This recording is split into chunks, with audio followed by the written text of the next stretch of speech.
Hello, my friends, and welcome to a brand new episode of Discourse in Magic. My name is Jonah Babbins, and in this episode, we sit down with Steve Valentine.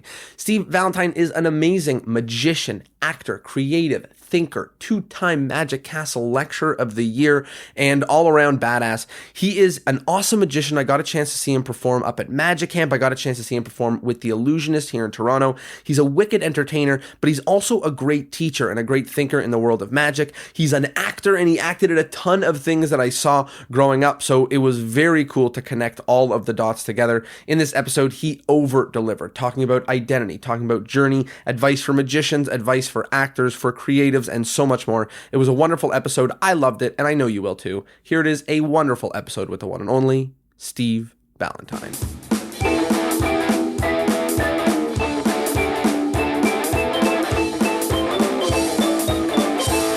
Hello, my friends, and welcome to a brand new episode of Discourse in Magic. My name is Jonah Babbins, and we are here with the one and only Steve Valentine. How are you? I'm great. Thank you. I am surviving the quarantine. How are you? I'm doing well, also surviving. Super happy to have you on. How you been managing in the quarantine? You know, I've been dividing up my time between 90% family because I got two little kids, so that takes up most of the time. Mm-hmm. At first, it was with the education of the kids, and then just finding them stuff to do, and then also just kind of working on various artistic projects, a couple of scripts, comic book, some magic stuff that I'm working on, and Magic on the Go, which is my online magic course, which I've been adding content to for the last 3 years now. We've got over 500 videos on that thing. It's insane. Yeah, I looked. It's really incredible. We're definitely going to talk a lot about this idea of doing a lot, because I think you've got a portfolio that is hard to fit in binders.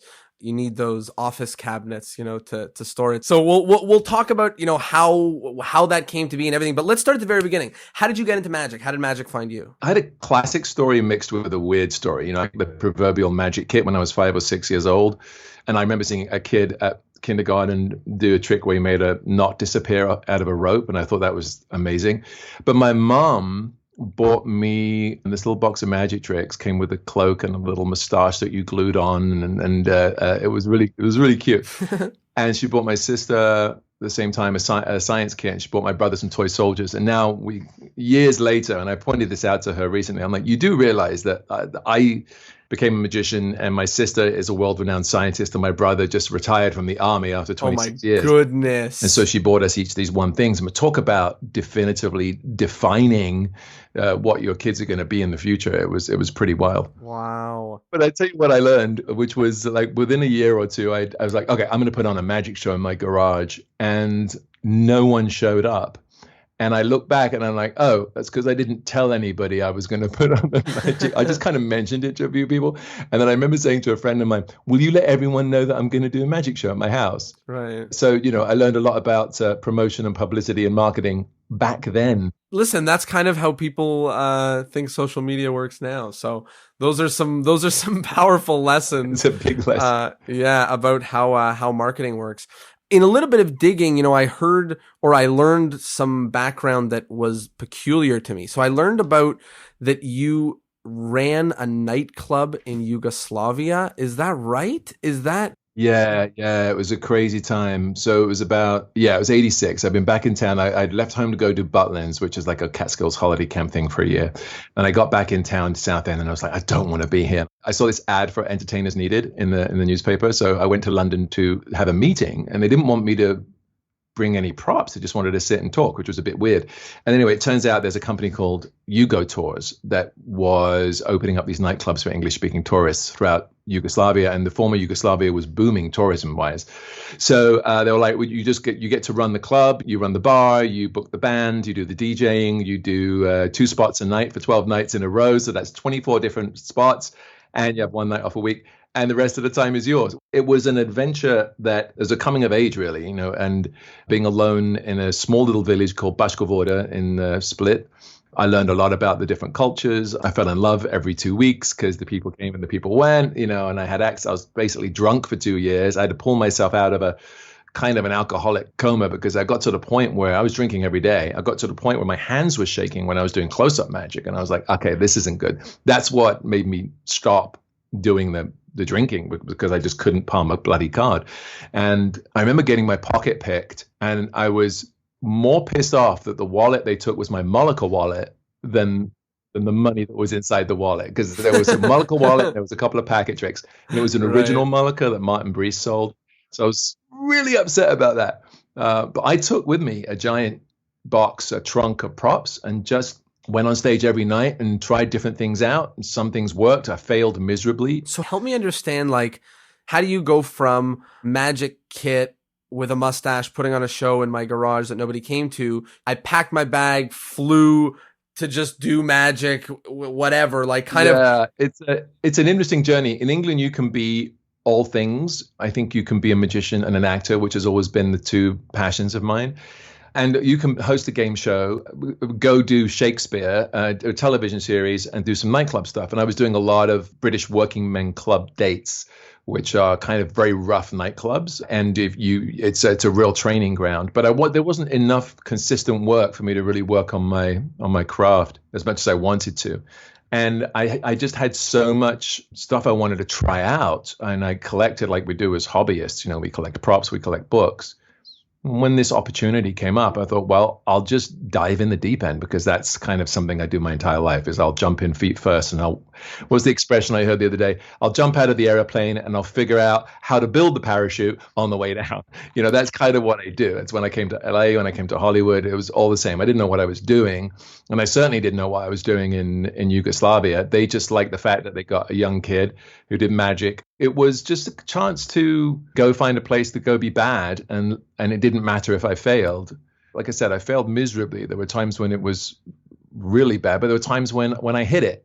And then when you hit it, you go like, well, what was it about that show? I always say that, like, the best thing that a beginner magician can get is to be overworked and underpaid. To get one of those jobs where it's like 3 shows a night every day for 6 months. You just learn. There's just no books and no sitting around practicing is like that. You've got to get out of your head, and you've got to get up on the stage, because when you do it in front of an audience, they will tell you what works and what doesn't work.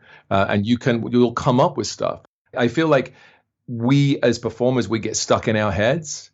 And I think a lot of magicians are doing this right now with this idea of character, right? Everyone's like, what's my character? It's like, it's you. It's just an elaborate version of you. It's if you expanded a little bit. And I think you've got to like be grounded in order to find who your character is, not try and reach out for some kind of airy, completely different person that you have.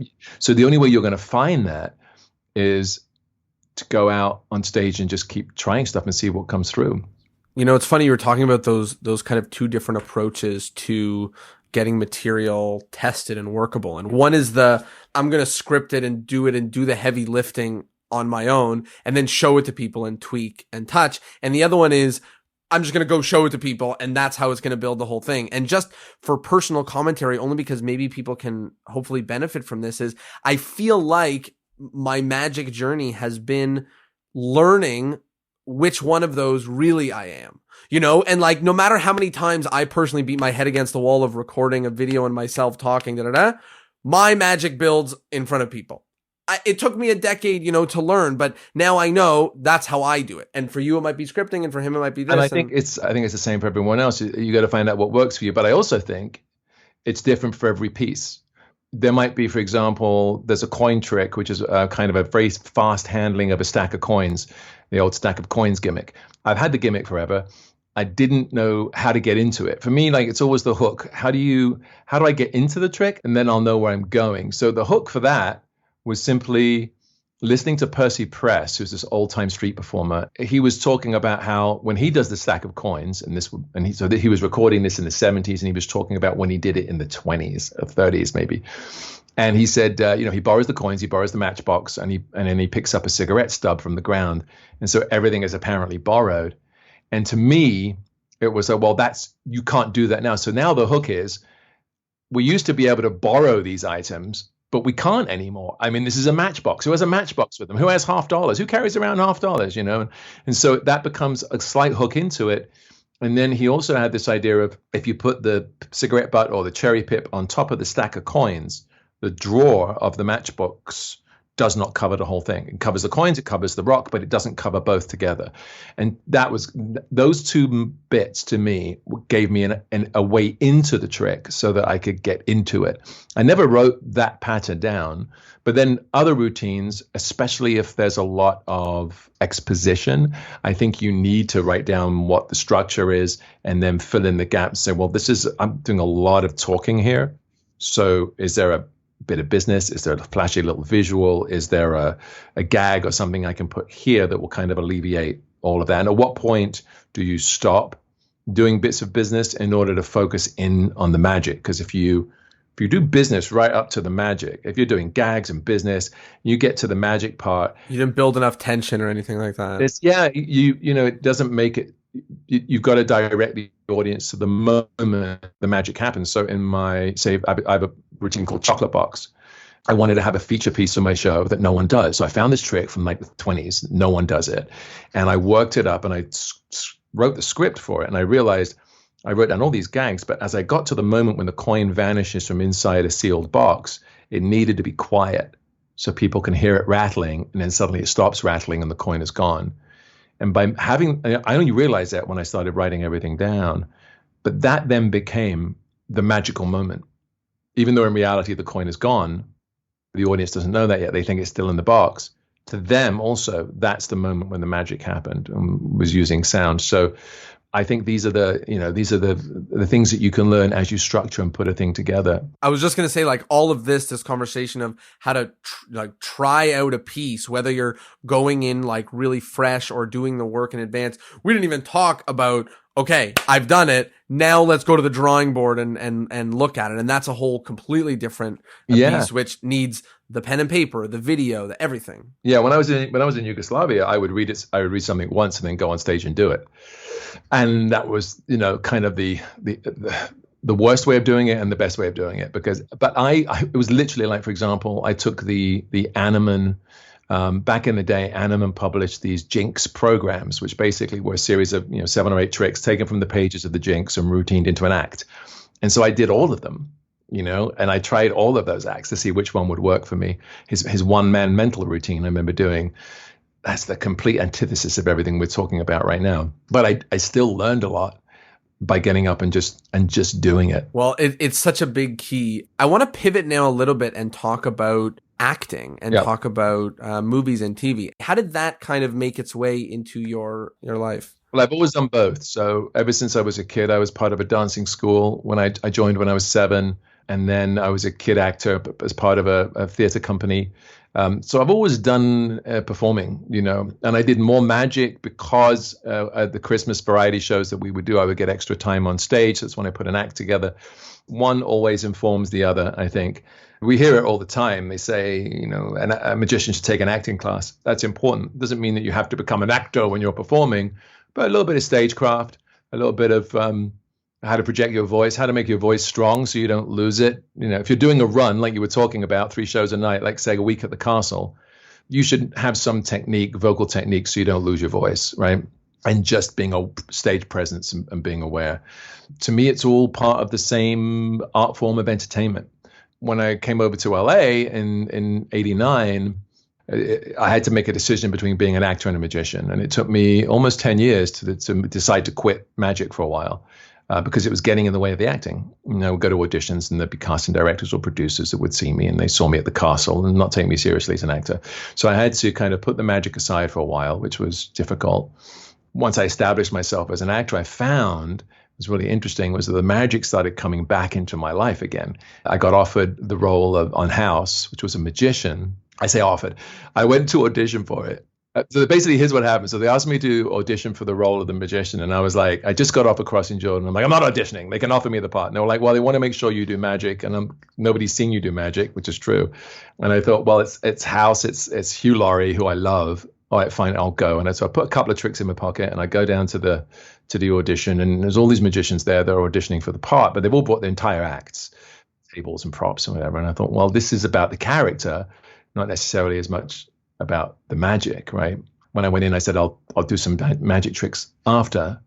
I'll show you a couple of quick card tricks, but let me just do the scene. Later on, I find out, talking to the writer, she said, yeah, I had you in mind when I was writing this. And I was like, what do you mean you had me in mind? You guys made me audition. I had to, we had to negotiate. And then she goes, well, this is I called a friend of mine who's a mutual, who happens to know you, has worked with you. But I said to my friend, she said to my friend, who is there any magicians that, I don't know how magicians talk, what their rhythms are. Who would you recommend as someone to look at? And our mutual friend had said, well, Valentine would be great, but he doesn't do magic on TV. So she wrote the part with me in mind, and then not thinking that I would do it, they put it out on the breakdown to have everyone audition. Oh, wow. So then but they still put me through my paces when I went into the audition. It wasn't like it was a slam dunk, but at the same time, I'm like, you made me audition and you wrote. Yeah, you wrote it for me. Just call me. Call me. So then after that, I agreed to do more magic in certain parts. Like when I did I'm in the Band, there was a moment when they were like, we think Derek is the character I played. Maybe he's a bit of a magic nut. And I was like, okay, that's fine. That's funny. So those things were kind of instrumental in getting me back into magic full time. In fact, I say full time. I mean, I'm not full time, but in the intensity in which I am now deeply involved. I think that especially right now, it's coming up for people, but in the time of the pandemic, people are evaluating not only their values, but also their identity, right? What am I going to spend my time? Who am I? What are my labels? What do I call myself? So when I think about how I want to spend my time, part of that comes down to the labels. And I know that I struggle to say, am I a this or am I not a this? Talk to me about maybe if you were through that or not with that whole acting magician thing. Yeah, no, I absolutely did. But it was more of the labels that everyone else was putting on me rather than the labels I put on myself. So I was just an entertainer as far as I was concerned. But in LA, there's a line in my show where I say they don't make the pigeonholes big enough. They want to know who you are so they can put you in a certain category. For me, I was okay being a magician and an actor, but it wasn't okay for the people who were going to hire me. Now I don't care. I think it's okay to be a polymath. I think I saw this amazing talk, and this woman said one of the most dangerous things you can say to a child is, what are you going to be when you grow up? Because it infers that you can only be one thing. When I was doing a movie in New Zealand, and so some things happened over there that brought me to a magic shop that introduced me to a guy who it turned out I knew when I was a kid, which was very strange, a bizarre series of coincidences. He was part of a magic club I was part of when I was a child, South End Sorcerers. And it really rekindled my passion and my love for magic. And there was a point when I literally turned around and said, I don't give a damn what anyone else thinks. I'm a magician and an actor. And if they have trouble with that, well, then Horatio, pick a bloody card. I don't care, because to me, you can be everything you want to be. All the things you want to do, it's fine. It's great. Do it. Do as much as you can, or be as focused as you want to be. But don't let society, which is what I did, which was my problem, was I let the societal norms of the time in Hollywood dictate to me who I was. I know there's a lot of magicians who are also actors and who are trying to do both and trying to get things going. What kind of advice would you have in terms of getting acting going? There's a number of things you have to do. You always have to be working on your craft. So you need to be in class. So whatever that means, acting class, vocal class, accent class. So do the work on yourself so that when the opportunities come, you're ready. And then you have to figure out how you're going to get an agent. It's next to impossible to get any decent work without an agent. So that is, you got to get a headshot. Maybe you do some of these workshops where the casting directors show up and will watch you do a scene. And I'm usually against those because you have to pay. Right, to audition. So you're basically paying to be seen, which is, it's just incredibly tacky. But it's just another way. Trying to get in front of agents. You've got to get in front of people, try and get involved in a play. And then you send out a bunch of invites to all the casting directors and agents in town. The biggest tip I give everyone is longevity. You have to give it the time. It took me 3 years to get my first speaking part in LA, to get a decent kind of one line on Married with Children. 3 years to get the first speaking part. Surviving. And going to auditions, audition. And really just trying to get an agent and learning TV versus theater. And I just think you have to really, if you want it, you have to really give it the time and have a quiet belief I say quiet because I always hate those guys that who are very arrogant, who are walking around, I'm going to be a star, It's like, no, just know that you're going to get work, believe in yourself. That's enough, but you've got to give it time. Do you think the same thing is true for exploding in magic? I think magic is different because there's so many ways and places to perform magic, but how many places are there to perform magic that would help you to explode in the public field? Like we know there's YouTube, a small handful of places. In acting, there's so much, right? So many TV shows, so many channels. You try and pitch a magic series to a TV network, and they may say, "Oh, we already had one 2 years ago," right? I mean, it's just the opportunities are less, which makes them more desirable and means that more people are going after those. I know that if you can come up with a different angle that is something that people haven't seen, then you stand a good chance of moving forward. I think YouTube is a great place because I know that networks have people on staff that just scour places like YouTube looking for new raw talent. So it's always good to put your stuff on YouTube, but just make sure the stuff that you put up is good, Amazing. Yeah, it's got to be more than just, I call it mic drop magic, where it's like, here's the effect, boom, walk away. And because to me, that's the worst kind of magic, because like in your face, right? It's got that in your face attitude, which is why a lot of people hate magicians, because they get in their face and they're like, smarter than you. I think if you can have a personality that transcends your magic, that is as strong as the trick, we do miss the presentation a lot. A lot of magic online now is just about the effect. If the person who has a strong personality, who finds a way to do the strong magic and have his personality shine above, past the trick they're doing, is going to be the one who I think is going to be the next big magic star. Wow. I think personality plays such a big role. That idea of like your personality, your character, shining through. That's what it's, that's what it's made of. And I want to use that to talk a little bit about you performing on stage. I saw you perform a full stage show. I don't know if it was your show, because it was up at the Magic Camp, up at Sorcerer Safari. But it would have been just around the time, but I was really young. I was probably like 7, 8 years ago. But then I've just seen lots more. I saw you when you were in town here in Toronto, doing the big shows with the Illusionists.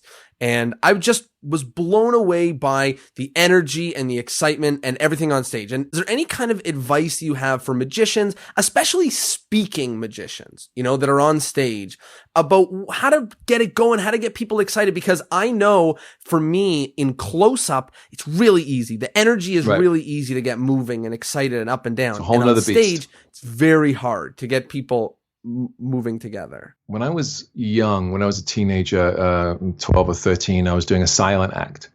And I remember doing a Masonic temple gig, and there was a guy called Ben Warris who was part of an old-time music hall team. And I asked him for advice, and he said, learn to speak. And I didn't know what he meant by that. But he said, if you can learn to talk, he said, you'll have a career. And now looking back, obviously he meant exactly that. He meant learn how to talk to your audience, because then, you can do as long, he said, you can do 3 tricks at that point. I remember him saying you can do 3 tricks, and if you talk, that can fill an hour. You need to talk to your audience. You need to talk to them, not at them. And you need to look at them. And nowadays audiences are even more willing to, they just want to be more part of the show. So with the Illusionists, what I discovered was that to slow down, I tend to be very, very fast. Like my close-up magic is beat them up with magic, boom, boom, boom, boom, boom. I don't give them a chance to breathe. And at the end of that 30-minute set, they're just like, what the hell just happened?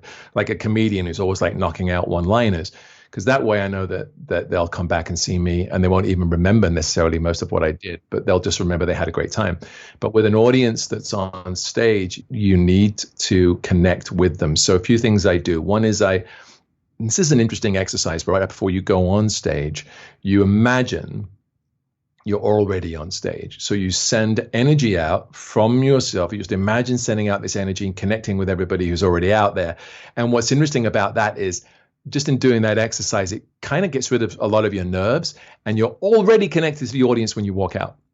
Like it's the strangest thing. It's not like you then, because if you don't do that, you walk out and you hit this wall and It takes you a little bit of time to build that. yeah, but if you're already backstage and you've already broken down that wall in your mind, when you come out, you're going to be so confident, and audiences respond to confidence, not arrogance, but confidence.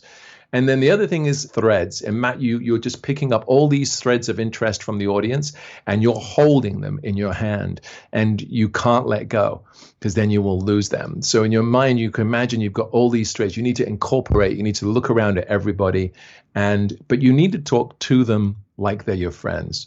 I think we're no longer in the era of the 1960s nightclub where everyone was drunk and you had to fight for their attention. I think that knowing the audiences are a little more tuned to magic nowadays can allow you to relax a little bit as far as like the defense mechanism goes. A lot of magicians are very defensive on stage, but you don't need to be. But it's about, so when you walk out on stage, it's about looking at the audience and as if they're one person and it's your best friend and you're talking to them. You've seen those magicians who have the same patter, no matter what is happening in the room, no matter who is in the room. So in The Illusionists, quite often in the first couple of weeks of tour, they would say to me backstage, the stage management or would say to me, look, you did a different spot. You did the same trick, but you didn't say the same things in the same places. And, and I'm like, I can't, it's impossible. You guys are going to have to roll with the punches because that's what I'm doing, right? If I've got a woman on stage, like one night, in the chocolate box routine, I said, okay, I need a lady to come up. And this 80-year-old woman stood up right there by the front of the stage and said, I'm a lady. And I'm like, oh, okay. Now, what am I going to do? Tell her to sit down or I get someone younger? No, that's not going to happen. So I'm like, all right, what's your name? And she's like, Mrs. B. And I'm like, this is going to be awesome. So let's give it up for Mrs. B. It took her 5 minutes to get on stage because she was 80, right? But it was hilarious. And I would put it in her place on stage. I go to the other end of the stage for the chocolate box trick. And when I'm talking to the guy, I turn around, she was over my shoulder. Like she just wouldn't stay still. She was wandering all over the place. I'd have to grab her and put her back in her place. I started treating her like she was a petulant little 4-year-old. Yeah. And we had the best time. Now the spot, I got in a lot of trouble because a 10-minute spot went 20 minutes, right? But I'm like, what am I supposed to do? I've got to handle this. Is entertainment. Yes, exactly. On. The people are cracking up. So here's what you do, right? So if you want absolute kind of the steps, here's what I would say. You write down your script, you stage it. You write it like you're writing a screenplay. Like Steve holds the box, he puts it on the table, he turns and does this, he turns back. And you memorize that and you memorize the words you're going to learn. And now you have a framework to work within. But then you allow yourself, you give yourself permission to step out of that framework. When something goes off script, there's a vitality and a danger, and the audience senses that. And they're with you every step of the way. And if you can handle something like this thing with Mrs. B, she was amazing.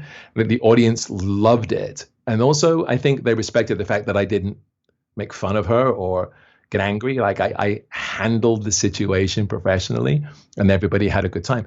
And the audience will then lean in because they'll sense that what's happening on stage is happening for the first time.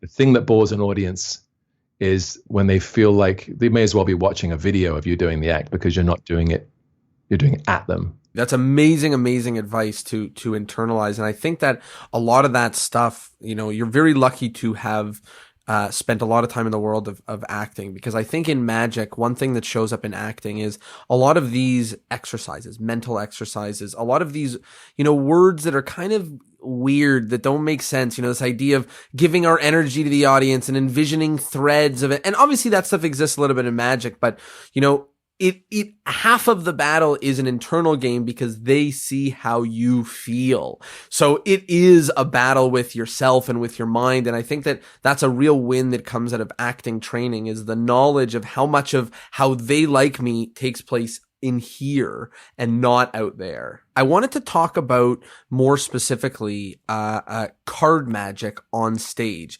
and to get really specific about making it big, about making it entertaining for a stage. I think we, not right now, but we've seen a lot of people moving card magic to the stage recently, and it's very hard to do. It's very, very tricky.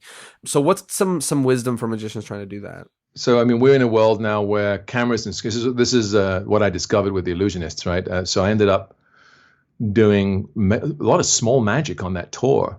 And I have a 10-minute card to wallet routine that just gets crazier and crazier. Oh yeah, I I mean, remember. it's just nuts. And the I would not have. I mean, I think it could have been presented without cameras, but having that camera and that screen, and I just ended up using the camera like I was doing a television series, right? So to me, that was I was working the camera, and the audiences now are okay with it. I think 10 years ago they would have been like, why am I spending money to go to Am I the theater to here? watch a guy Yeah. on screen? Now I think they're okay with it. But I feel like making a trick work, any card trick work, has to be about the plot and it has to be about the people. But that goes back to Nate Leipzig and Max Malini. And so Leipzig was a guy who was very quietly spoken, did nothing but card tricks and coin tricks and thimble tricks on stage in vaudeville without a screen, I would point out. And he had a table and 4 chairs. And before Blaine was Blaine, he was working his act off the reactions of the people that were on stage. And that's why a trick like, say, the egg bag is so successful, because it's not about the egg in the bag. It's about the people who are responding, who are on there.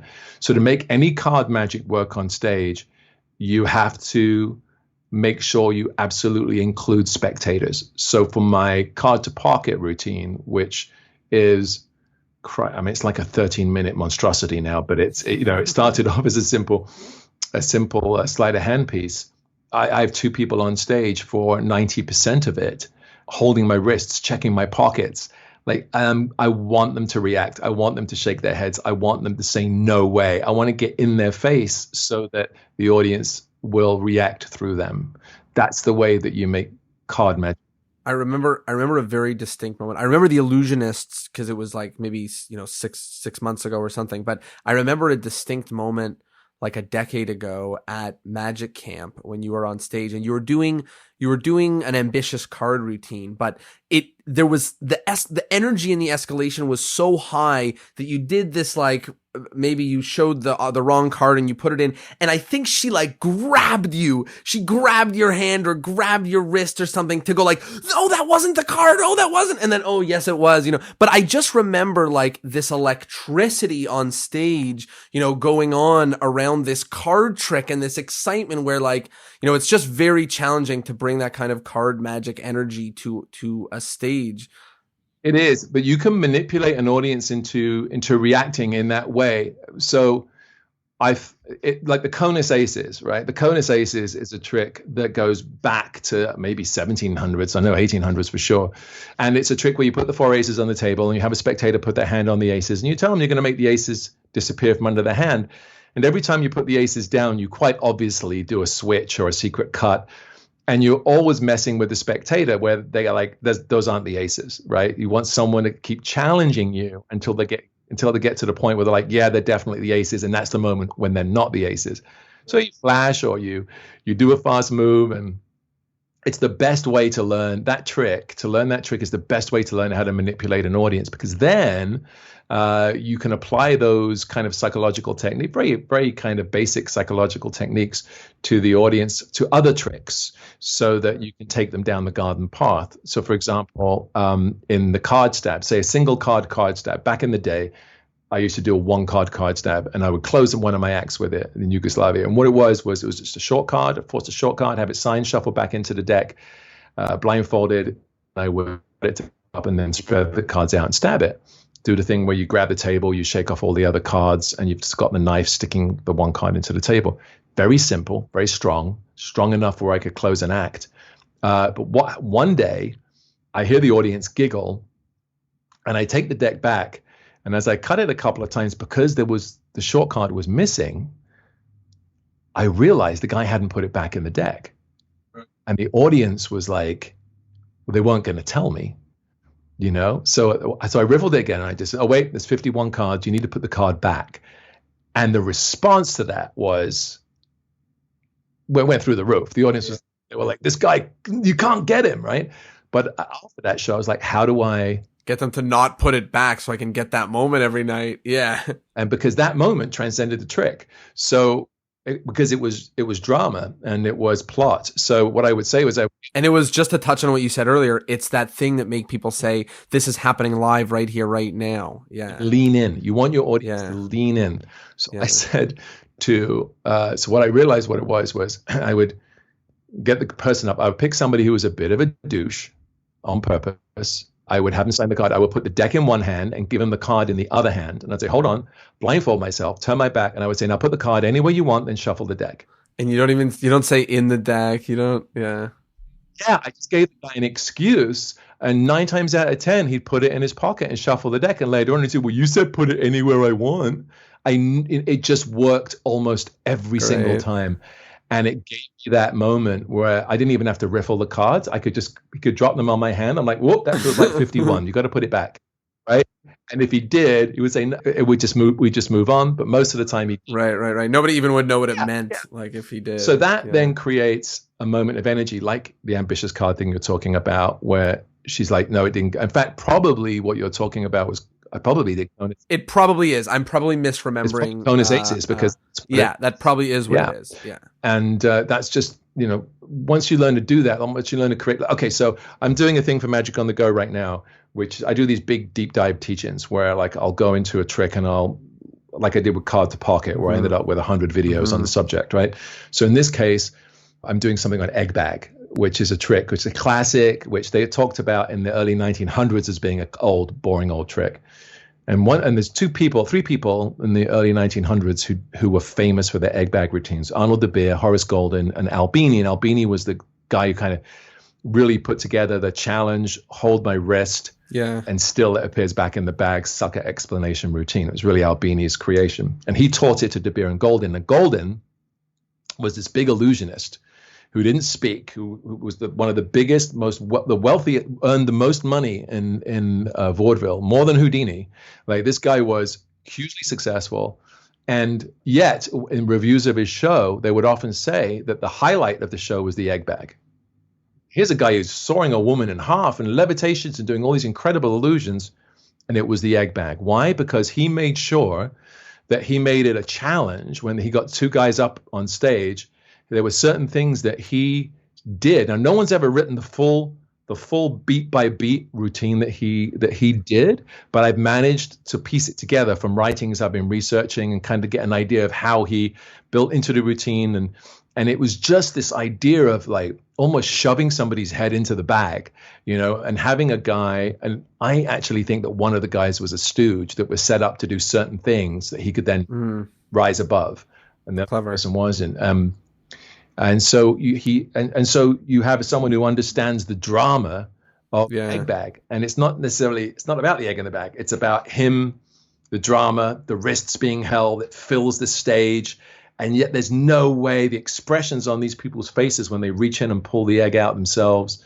That's what sells the trick, right? So card magic on stage, that's what you need. Wow, these amazing moments that bite the interaction, that get, lure the audience into biting, and it's moments. One thing I like to talk about in how we're able to do what we do, it's like the fact that I do this 1,000 times means I made you say that, which is why this joke happened. And that's kind of what you're talking about here, is finding those moments and savoring them, because that's why people lean in, that's why they love it, are those live moments.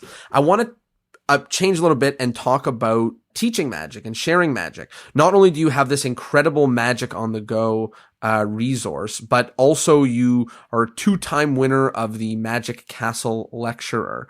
So you know a thing or two about teaching magic. Talk to us about, first, what's a good magic lecture? A good magic lecture to me, is a lecture that is not just about the tricks. It's a little bit about the history. It's a little bit about the performance. It's a little bit about the story. So the second lecture that I got the Academy Award for was the Card to Pocket lecture. And that was a lecture that had a purpose. And the purpose was, here's a trick that everyone used to do. No one does it anymore. Why? Right?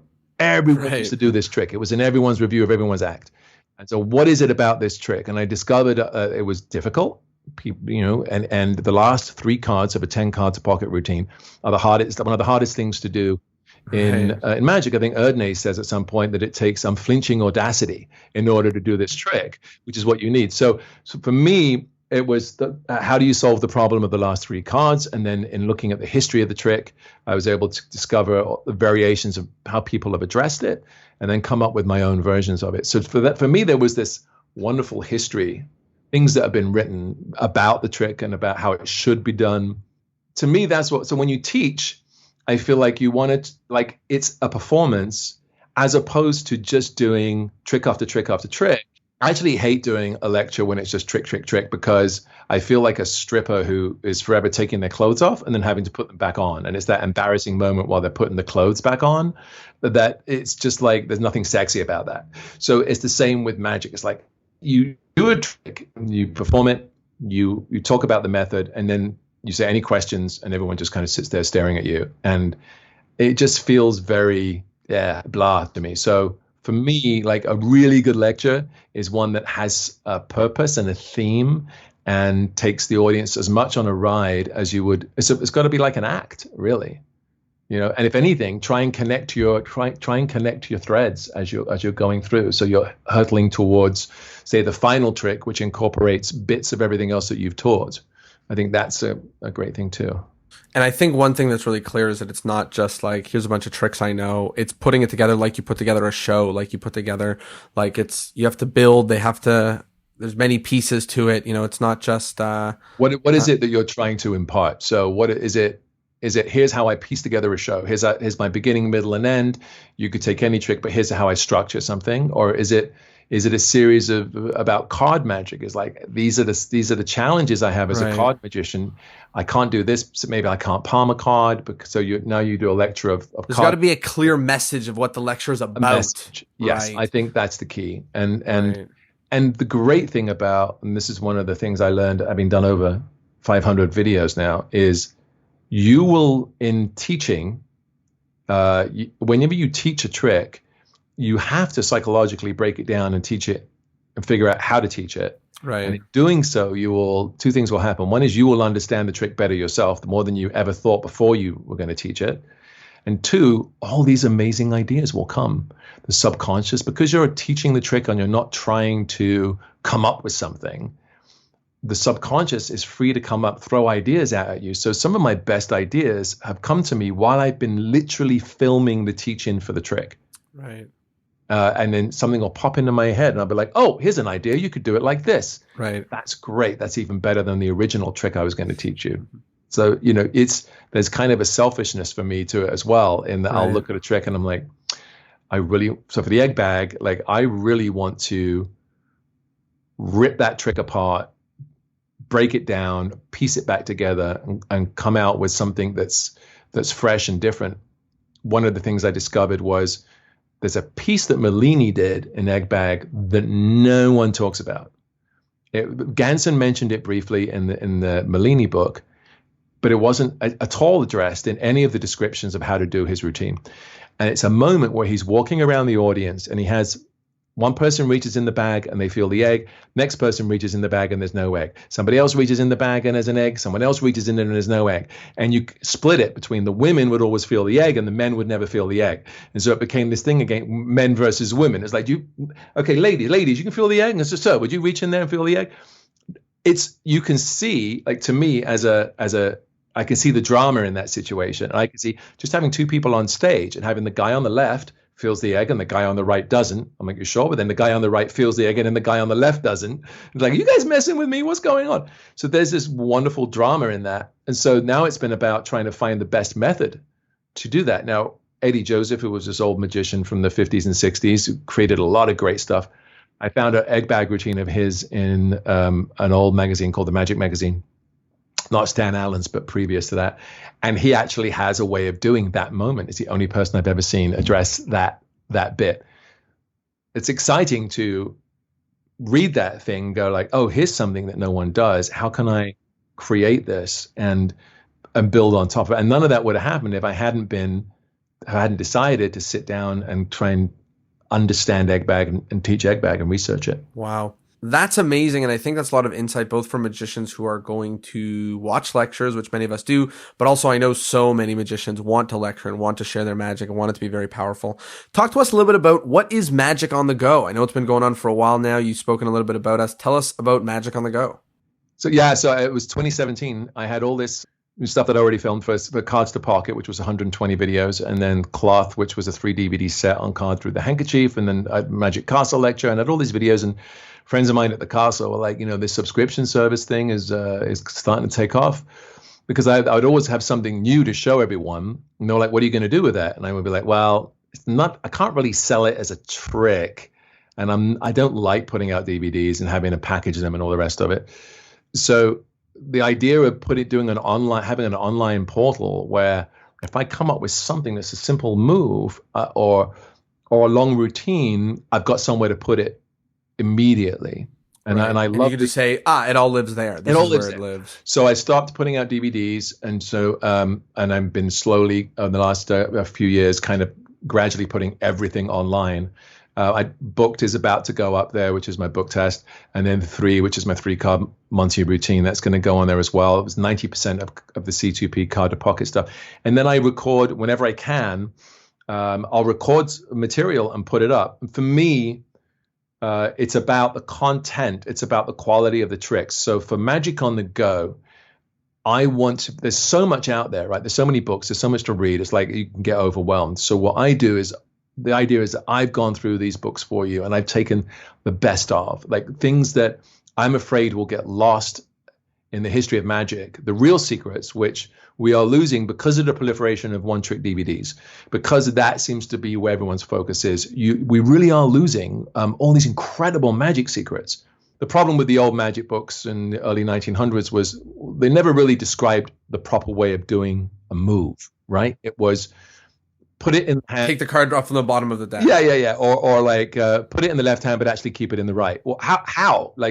But there's other things within those pages that are incredibly valuable. So Sachs, in his book, Sleight of Hand, never read it before. And I'm realizing that a lot of his material comes from seeing people like Herman the Great perform on stage. And he's actually teaching us their routines if you read between the lines. So there's a chapter that's on vesting. Nobody does vesting anymore. Vesting is if you wore a waistcoat and you could put something under the waistcoat or steal from the bottom of the waistcoat. Right. And I've seen a few people try it, and their technique is wrong. Once you read Sachs, you realize that the right hand is stealing from the left side of the vest.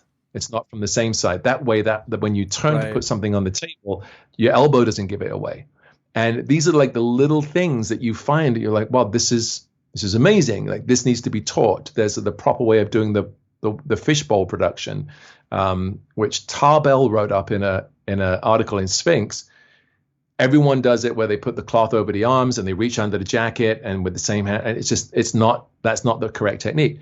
So for me, I want to rescue this stuff. And I want to create this massive database of magic so that all the good stuff is there. There's a thing from Phoenix magazine where you throw the deck in the air and you hold up a glass and you just kind of like knock the glass into the shower of cards, and a playing card appears inside the glass.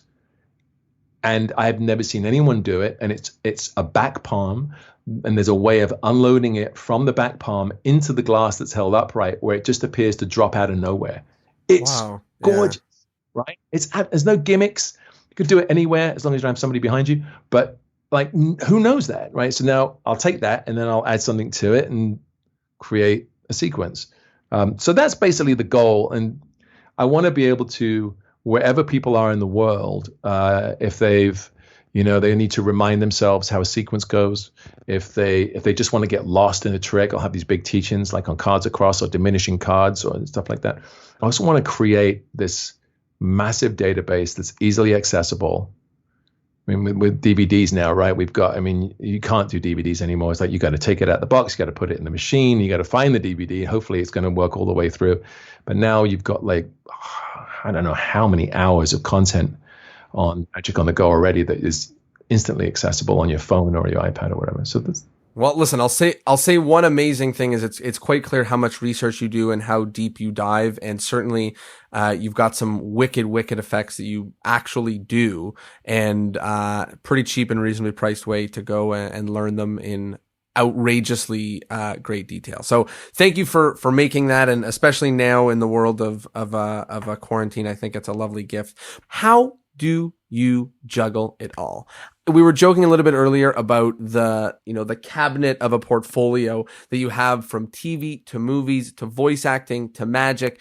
And, in a sense, I can't even make sense of how spacing it out, right? You have to scroll down IMDb and, I can't even make sense of it. So how do you do it all? How do you get it? What's the secret to I compartmentalize. So I just deal with what I'm dealing with when I'm dealing with it, as opposed to like, I got to get this done because I got to get this other thing done. I'm like, all right, so right now I'm going to spend the next 2 hours working on this. Then I'll work on this, and then I'll work on this. And then eventually everything gets done. Unless something comes in that's more pressing, like, for example, an acting job, I've actually got to go do it. One of the things about Magic on the Go is I can film it anywhere. So even no matter where I am in the world, like in quarantine, when I was up in the mountains in Canada, at the beginning of the quarantine, I was still filming. I can do that anywhere I am. And usually if I'm up at 1 or 2 o'clock in the morning, that's when I'm doing most of my research and making my notes on what to teach or how to change things. It's not easy. I mean, I have a list of as long as my arm of the things I need to get done. I just try not to let it overwhelm me. I remember reading someone said that if you want to be successful, then you need to write 2 letters a day to people that was, I think, a Carnegie quote. That you have to always do something for your career every single day, and it doesn't have to be all day. Stephen King gets up at, I think, 5 a.m. He writes for 2 or 3 hours, and then he spends the rest of the day with his family, and that's his routine. And it's very successful. How many writers do we know that don't write for weeks on end, and then they wonder why they've got so much to do? Got to do something every single day for each thing that you need to be accomplishing, and eventually you'll get to the end of it. Listen, it's amazing advice. And I think that this idea of compartmentalizing, and this idea of the one that really sticks out to me is a few hours a day on the one most important task. And that's what you need to move the ball forward. And that's what you need to keep it going. We are nearing the end of the episode. And with that, every single podcast episode has the same few wrap-up questions. So the first of the wrap-up questions is the endless chain. In order to keep the podcast going on for eternity, each guest is asked to recommend another guest that would be perfect for this podcast. So there are 2 caveats. The first is it cannot be someone who I've interviewed already, which is hard given that we're in the 220 so odd episodes. And the second caveat is that you have to somehow be able to put us in contact. You can't just name the furthest to reach person ever. That's it. Who would be an amazing guest for this? You make each guest become your agent. This is very clever. Yeah, it's smart. He's not just good looking; he's smart too. But the guy you should teach is dead. Oh my God, what we I'll put you in touch with a psychic, and you can connect. I think when it comes to learning about magic and performance, you need to talk to street performers. I think street performers are, without a doubt, the one genre of magic and magician that have to deal with the real people and the real public. And if they suck, the audience walks away. So if you want to learn how to hold an audience, then you need to talk to street performers. And I think Gazzo, to me, is like one of the top street performers, but I don't know where he is. I think Billy Kidd. I've interviewed him and Billy Kidd. Any others? Right. Okay. All right. So who else do we know that does street magic that's really good? This is the question. Keith Fields. Have you interviewed Keith? No, I haven't. That's phenomenal. So That's Keith great. is someone, when I was a teenager, he and I used to do army tours together. We'll be going to entertain the troops, like in the Falkland Islands or the Belize jungle. And he is someone that I look up to as someone who really, you want to talk about working off an audience. Like, this guy is he's incredibly funny and a real pro. I think you'll learn a lot from Keith. That's awesome. That's a really, really great recommendation. The next thing is about modern magic. What's one thing about magic in 2020 that you like, and one thing about magic in 2020 that you don't like? Here's what I love about magic where we are today. I think the level of skill that the youth bring to the table is phenomenal. I mean, it's back in the old days, it was if you could do a Charlie A cut, you'd be happy. Now we've got the level of cardistry and a level in the color changes and in the moves. And I think that we are starting from such a higher level. And a lot of that has to do with learning from video. When you just look at books back in the day that didn't really teach you the proper moves or the text, it was just pages and pages of text without diagrams. It was much harder to learn magic. Now we see, we learn, we do, we improve. And I think video is responsible for that. Well, one thing I really hate is the proliferation of exposure to a point where up a trick and you can see how to buy it, you can see somebody perform it, or you can see someone expose it instantly. So what that means is that when we perform magic in the future now, we have to think of ways that transcend just the trick. And in order to give the magic value that is more than just the secret of the trick, which is we come full circle back to who are you? Right. Yeah, we know how he did, but see this guy do this trick. Like, like watch Hobson do the egg bag. I could watch Hobson egg bag every day. Like it's the greatest egg bag routine. He's just so comfortable in his skin as to who he is and as a performer that even though we know how that works, Horace Golden said in his book, his Fun to Be Fooled, which is his biography, which is kind of a bit of a puff piece, but he says there's a whole chapter on egg bag stories. That's how well known he was for his egg bag. This is for the public. This book's for the public, right? And he says, yeah, for sixpence, you can go into a magic shop and you can buy an egg bag, but you can't buy my way of doing it. And that's how he ends his chapter. Can't buy my method of doing it. And if we keep that in mind, that yes, I'm doing this trick right now that everyone knows, but look how I'm doing it. Transcend the trick and the secret. And I think that's what I wish for magic. That's great. The next rapid fire question is not rapid fire, final question. I don't know, the take home point. So people have been listening to us talk about magic for a while now. If there's one most important thing for people to remember from the things we went over in this episode, one thing when they think back to this episode that sticks with them, what should that thing be? Never stop learning. I love it. Never stop learning. Never stop reading. Never stop researching. Never get complacent with the material that you have. Be happy to throw out your most successful routine so that you now have to work on new stuff for your show that then becomes your most successful routine, and throw that out. Listen to other people. I know that this is more than one thing, but I think never stop learning also means listen, get criticized, get proper critiques, and see how people view your show, and film it all the time, because I think flashing is a real epidemic, and it's because we, as magicians, we don't want to tell our fellow magicians. They'll do the trick and we'll go, oh, it's great, right? How many times have we done that where you see the move and you're like, no, it's good, man, and that doesn't help magic in the end. So get genuinely critiqued, have people that you trust look at your work, but have a magician look at the magic side of things. And this is what I really learned from the illusionists.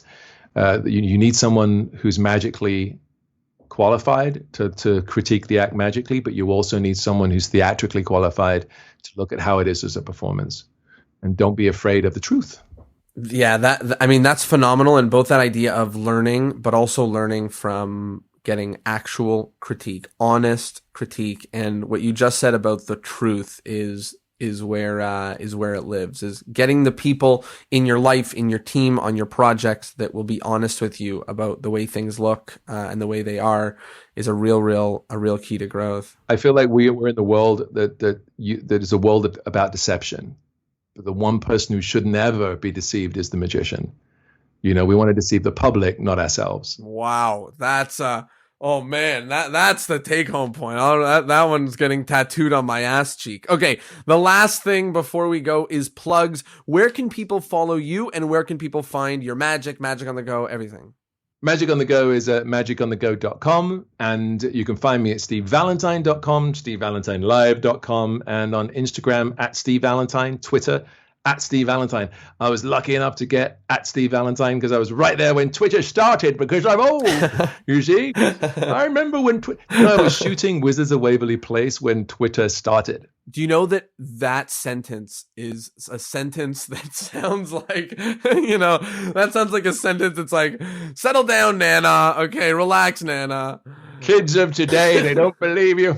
But yeah, at Steve Valentine and Twitter and Instagram. And I'm not a big social media guy. I need to do it more, but I think all of my generation says that. Yeah, you can find me, and I'm out and about, man. So Listen, with a portfolio to prove it, you keep working on big projects. We'll take care of the social media on this end. Thank you so much for a wonderful episode and for sharing so much. And of course, a thank you to everybody at home who tuned in, learned a lot, and joined us. Thanks for being here, and I'll see you all next Thursday. Peace. Well, there you have it. I hope you liked the episode, and I hope, of course, that you learned something. Go put it into action in the real world. And as usual, if you learned something, if you liked it, if it meant something to you, please share it. You know, podcasts don't share the way that YouTube and Facebook does. There's a little share button on there, but on podcasts, it's not so easy. So really, we use word of mouth, which is your words from your mouth, and it would mean the world if you told a friend. Thanks for being here, and I'll see you next Thursday. Peace.